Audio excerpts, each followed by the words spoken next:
Alors là, je vous montre la partie parents. Après avoir créé votre compte, vous connectez, vous aurez cette interface dans laquelle vous pouvez voir donc les annonces des babysitters, etc. Sans les coordonnées bien sûr. Et vous mettez donc les paramètres de votre profil, combien vous avez d'enfants, l'âge des enfants, etc. Et pour passer commande, vous aurez le choix entre deux options. Soit vous pouvez simplement publier une annonce sur la plateforme et un membre de l'équipe vous contactera dans un délai de 24 heures pour traiter votre demande. Ou bien vous pouvez tout simplement passer une commande et la babysitter reçoit une notification. Alors vous choisissez l'enfant, le service. Cette version n'est pas mise à jour, sinon là, maintenant, vous pouvez voir les autres services dans la plateforme comme le pet sitting, le ramassage scolaire, etc. Là, j'ai choisi le babysitting occasionnel, c'est-à-dire à l'heure ou à la journée. Je choisis donc une babysitter qui est disponible pour ce soir, de 20 h jusqu'à 23 h par exemple. Et hop,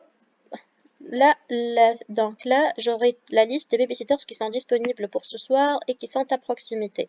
Je peux consulter leur CV, le rating, la notation des parents. Par exemple, j'ai choisi Nabila. Après, on peut consulter son profil, le CV, etc.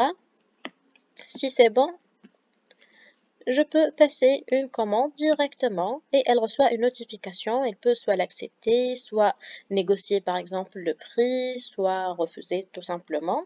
Là, je suis pas encore abonnée, donc je dois m'abonner pour passer une commande et j'aurai le choix entre ces abonnements. Un abonnement annuel de babysitting fixe si c'est une ou non, abonnement mensuel si c'est un pour un seul mois, voilà, et abonnement annuel occasionnel pour le babysitting occasionnel donc le cas qu'on a choisi maintenant.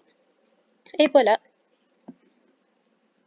vous montrer la partie babysitters. Le processus est un peu lent, l'entretien aussi, mais je vais essayer de faire vite et vous montrer les étapes rapidement. Alors, je m'inscris en tant que babysitter, j'aurai cette liste devant moi, donc je dois inscrire mes coordonnées, l'adresse, date de naissance, etc. Ensuite, je continue donc à répondre aux questions, le niveau de formation ou des études, les diplômes si j'en ai, le niveau des langues. Et ici, j'ai d'autres langues. Alors là, c'est bon, j'ai rempli le formulaire ici. Je veux vous montrer avec l'autre, c'est mieux. Alors là, j'ai mis la carte d'identité, la photo.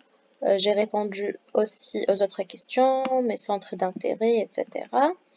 Je suis disponible pour travailler à Ariana dans les zones aux alentours. Et voilà un numéro d'urgence en cas de besoin ou un accident.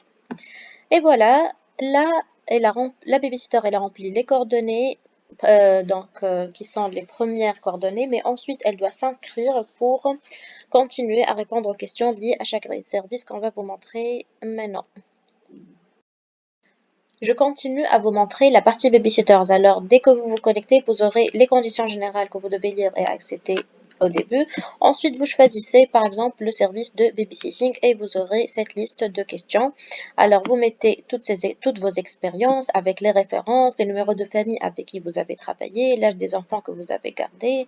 Vous devez aussi le mentionner quelles sont les tâches que vous maîtrisez.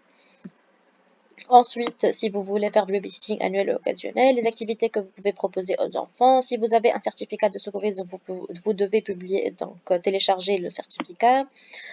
Et d'autres questions. Ensuite, il y aura le test de babysitting élaboré par les experts de la petite enfance qu'on doit ou plutôt le babysitter, elle doit répondre à ce test de babysitting et nous, notre rôle, c'est de faire l'enquête après et vérifier le score de babysitting. Si elle a bien répondu à toutes les questions, on peut la retenir et l'appeler pour l'expliquer quelques autres détails, l'intégrer dans notre communauté, nos réseaux sociaux, etc.